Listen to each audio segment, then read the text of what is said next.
शाऊल नाम का एक व्यक्ति था और वो कहता था कि मैं जिसका नाश करना चाहूं कर दूंगा। वो कहता था मेरी बाजुओं में इतना बल है, मेरी सेना में इतना बल है कि मैं परमेश्वर की उपासना करने वालों को तहस नहस कर दूंगा। वो कहता था मेरे ढोलों में इतना बल है। वो कहता था मेरी तलवार में इतना बल है कि मुझे आगे बढ़ने से, यानी किसी का नुकसान करने से कोई रोक नहीं सकता। एक दिन एक गली से वो जा रहा था जो सीधी कहलाती है, और उसी जगह से जो किसी को दिखाई नहीं देता वो यीशु आ रहा था। आमेन। और प्रभु यीशु उसी रास्ते से आ रहे थे। प्रभु यीशु ने शाऊल की ओर देखा। शाऊल घबरा गया, एकदम से नीचे गिर गया, डर कर बोलता आप कौन हैं? तकड़ा आदमी जिसकी बाजुओं में वजन था, जो बहुतों को मार दिया करता था, बहुत सी चर्चेस जिसने तोड़ी थी, वो वहां रास्ते में कांप रहा था। उसके हाथ कांप रहे थे, पैर कांप रहे थे, उसकी पूरी सेना कांप रही थी। उसने कहा आप कौन हैं? और वो आवाज देता है मैं वही यीशु हूं। जिस जगह पर जाकर तू मेरी कलीसियों को तोड़ता है, मेरे लोगों को परेशान करता है, वो किसी को कुछ नहीं कहते, परंतु तू जाकर उन्हें तंग करता है। वो किसी का विरोध नहीं करते, वो केवल मेरा प्रचार करते हैं, लेकिन तू जाकर उनकी संगत को भंग करता है। क्यों? और वो कांपने लगा, प्रभु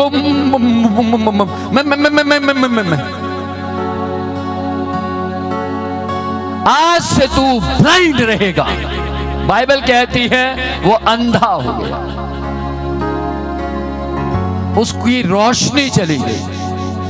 जिन आंखों के द्वारा वो अलग अलग चर्चेस में जाता था, चैलेंज देता था और सेवकों को मारता था, विश्वासियों को दुख पहुंचाता था, तलवार से काट देता था, वो आंखें उसकी चली गई। अब कौन सी चर्च में जाएगा? जिस किसी के पास आंखें नहीं है वो रास्ता ढूंढ सकता है। जिसके पास आंखें नहीं है, क्या वो जिम जाकर अपनी बॉडी बना सकता है? नहीं, इम्पॉसिबल। बेबस हो गया वो व्यक्ति, बेसहारा हो गया। जिसके ऊपर कभी के समय में बड़ी सेना हियाब रखती थी, आज वो डिपेंड हो गया। वो उसे अब रास्ता दिखाने के लिए लोगों की जरूरत थी। और वो एक कमरे के अंदर जाकर बैठ गया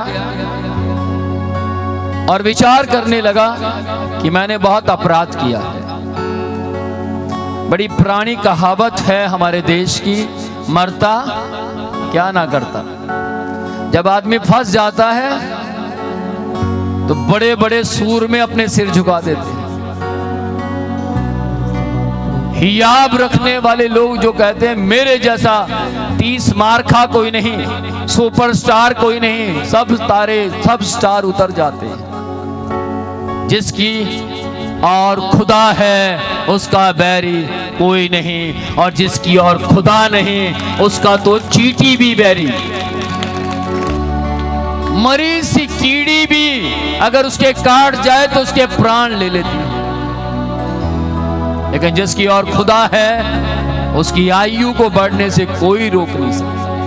hallelujah, praise the Lord, praise Lord. जिसकी और खुदा है उसको सफल और सफल होने से कोई रोक नहीं सकता। Amen, praise the Lord, praise Lord. Saul रोने लगा, गिड़गिड़ाने लगा, कहता परमेश्वर मुझे माफ कर दीजिए,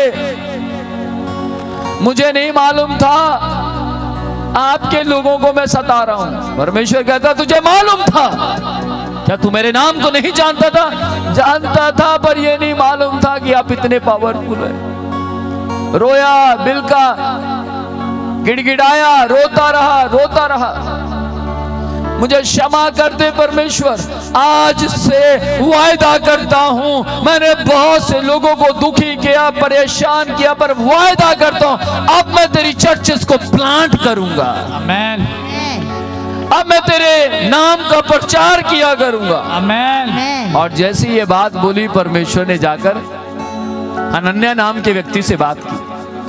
हनन्याह सुधर गया, वो पश्चाताप कर रहा है, रो रहा है, गिड़गिड़ा रहा है। चला जा उसके पास। प्रभु किसके पास? शाऊल के पास। हनन्याह कांपने लगा, प्रभु शाऊल के पास? वो तो बहुत खतरनाक व्यक्ति है, आप किसी और को भेज दीजिए। हो सकता है उसके दिमाग में विचार आए हो, किसी और को भेज दीजिए।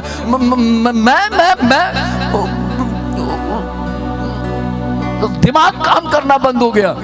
शाऊल खतरनाक था, तलवार से काट देता था, बुरी तरह से मारता था, लेकिन परमेश्वर ने कहा चला जा, अंधा है वो ब्लाइंड है, तुझे छू भी ना पाएगा, मैं तेरे साथ जाऊंगा। Praise the Lord. हनन्याह का डर खत्म हो गया, परमेश्वर मेरे साथ जाएगा। और वो गया, वो कमरे तक पहुंचा, और जैसे वहां पर जाता है, शाऊल अंधा था लेकिन पहचान लेता है। शाऊल उसको पहचान लेता है। प्रभु के दास, मेरे लिए प्रार्थना कर, मैं देखना चाहता हूं। हनन्याह बड़ा हैरान हुआ, तो अंधा है, डरा होगा पक्का, यार इसको दिखाई दे रहा है, मेरे पास रोशनी नहीं है, आप जैसे मुझ पर हाथ रखेंगे तो परमेश्वर मुझे चंगा करेगा। हो सकता हनन्याह ने पूछा हो, आपको कैसे मालूम? आपको कैसे पता? जिस परमेश्वर ने आपको यहाँ पर आने की आज्ञा दी है, उसी परमेश्वर ने मुझे दर्शन में दिखाया कि आप मेरे सिर पर हाथ रख रहे हैं, और आपके हाथ रखते ही मेरी आंखें खुल गई। आमेन, हालेलुया। शाऊल नाउम्मीद था, शाऊल निराश हो चुका था, हताश हो चुका था, उसको नहीं लगता था कि कोई मुझे बचा पाएगा। परंतु परमेश्वर आपको यदि पनिश करता है तो इसलिए नहीं कि आप मर जाएं, इसलिए करता है कि आप बदल जाएं। आमेन। यदि आपके शरीर में कोई कमजोरी आई है, निर्बलता आई है, बीमारी आई है, आप चंगे नहीं हो पा रहे, आपने बहुत से इलाज करवाए, आप जगह जगह जाते हैं, इलाज करवाते हैं, आपके बच्चे बीमार हैं, आप जगह जगह हॉस्पिटल्स में जाते हैं, चंगे नहीं हो पा रहे, इसका मतलब ये है परमेश्वर चाहता है आप शाऊल की तरह रोएं, गिड़गिड़ाएं और अपने रिलेशन परमेश्वर के साथ बिल्ड करें। आमेन, हालेलुया। मजबूत कीजिए। आमेन। और जब आप परमेश्वर की ओर मुड़ते हैं, अपने रिश्ते बिल्ड करते हैं,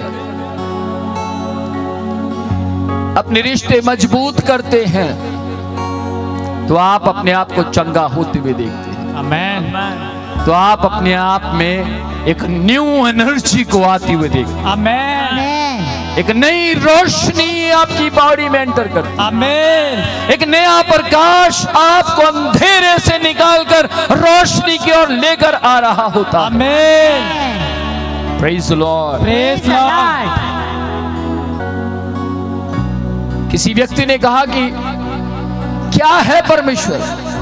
कोई परमेश्वर नहीं।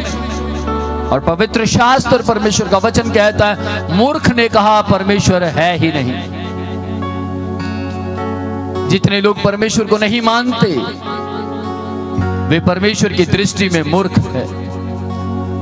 लेकिन जितने लोग भले ही नहीं मानते लेकिन जानते हैं कोई परमेश्वर है, वो फिर भी परमेश्वर की दृष्टि में बुद्धिमान है। आमेन। आपके अंदर किसका भय है, बीमारी का या परमेश्वर का? परमेश्वर। हाँ, आपके अंदर यदि परमेश्वर का भय है तो आप एवरी संडे परमेश्वर के पास हो, आमेन। एवरी थर्सडे परमेश्वर के पास हो, आमेन। आप सुबह से लेकर शाम तक परमेश्वर का भय खाएं, आमेन। परमेश्वर के निकट रहेंगे, आमेन। परमेश्वर के करीब रहेंगे। आमेन। परमेश्वर आपकी आयु को बढ़ने और बढ़ने और बढ़ने की ताकत देगा। आमेन।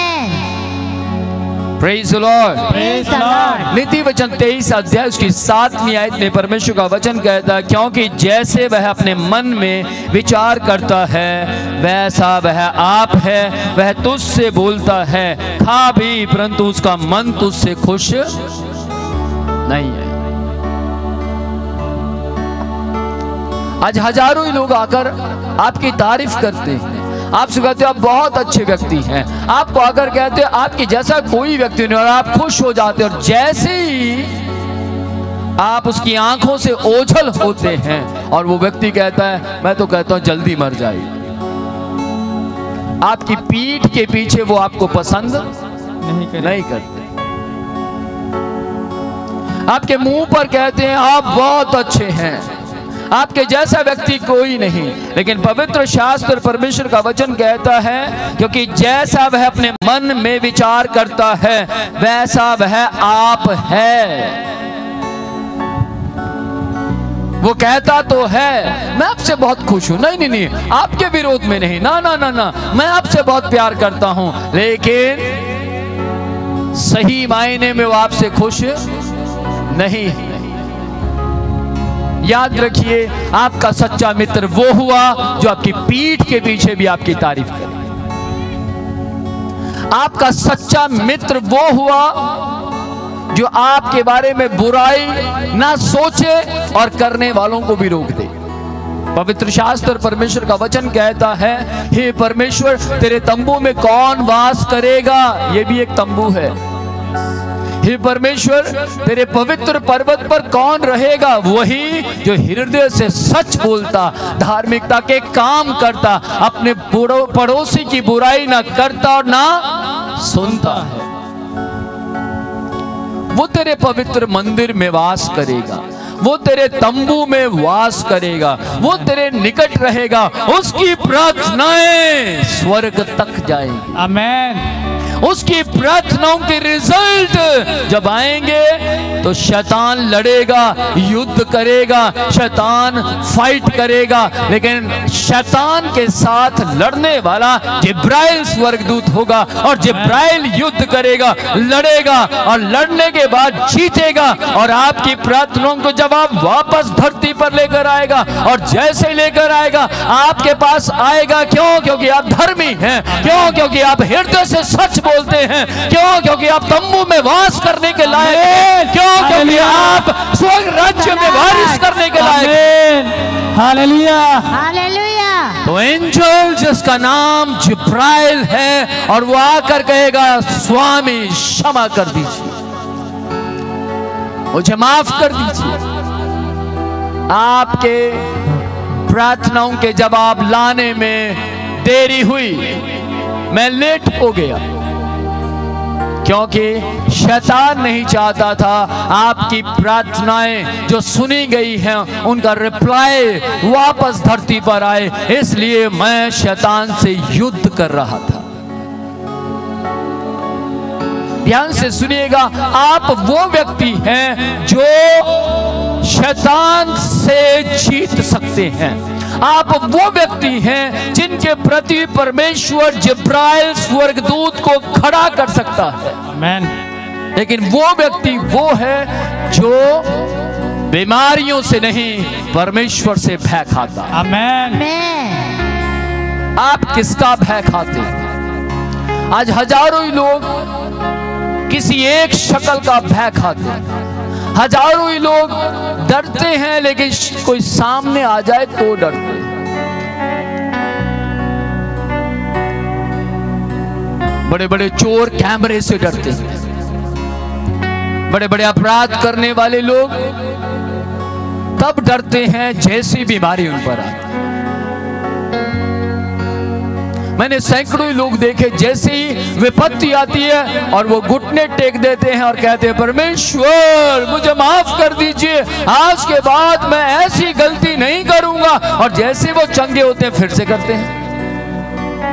जैसे विपत्ति आती है परमेश्वर अब मैं आपको प्रसन्न करूंगा, और जैसे ही वो चंगा हो जाता है फिर करते हैं। मालूम क्यों? क्योंकि बीमारियों से डरते हैं।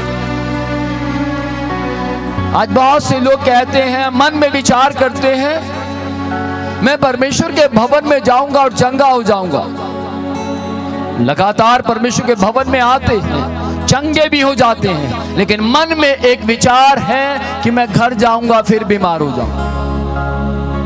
मैं घर जाऊंगी, देख लेना बहन, देख लेना आप, जैसे मैं घर जाऊंगी ना पैर रखूंगी, रखते ही मैं बीमार हो जाऊंगी। बाइबल कहती है जैसा तूने अपने मन में सोचा है वो वैसा ही है। पता नहीं क्या मेरे घर में क्या है, मैं जैसे ही परमेश्वर के भवन में आती हूँ चंगी हो जाती हूँ, घर जाती हूँ फिर बीमार हो जाती हूँ। लेकिन मेरी बात ध्यान से सुनिएगा, आज आपको क्या सोचने की जरूरत है, क्या विचार करें आप। बाइबल परमेश्वर के वचन में यदि आप मनुष्य जिस विचार को अपने मन में बसने की अनुमति देता है वैसा ही हो जाता है। यदि आप अपने मन में सोच रहे हैं मुझे लगता है इस साल मेरा बिजनेस डाउन जाएगा, तो जाएगा। यदि आप सोच रहे हैं कहीं मुझे कैंसर ना हो जाए, देखना डॉक्टर साहब मेरा चेकअप करना जरा, मुझे कुछ शक सा हो रहा है, ये गांठ कहीं कैंसर तो नहीं, जैसे रिपोर्ट आती है कैंसर है। क्योंकि आपने कन्फेस किया, आपने अंगीकार किया, आपने जगह जगह जाकर लोगों को बताया, आपने लोगों को बताया ये गांठ सी है, मुझे लग रहा कैंसर है, मुझे लगता है मैं थोड़े समय के बाद मर जाऊंगा, मर जाऊंगी। लेकिन सोचिए आपका मोटिव क्या है, क्यों कह रहे हैं आप। पौलुस ने भी कहा मेरे लिए जीना मसीह और मर जाना लाभ है। पतरस ने भी कहा मैं तो खुदा के लिए अपना जीवन दे देना चाहता हूं, और वो मरे नहीं, लंबी आयु जिए और वो आगे बढ़ते चले। आमीन।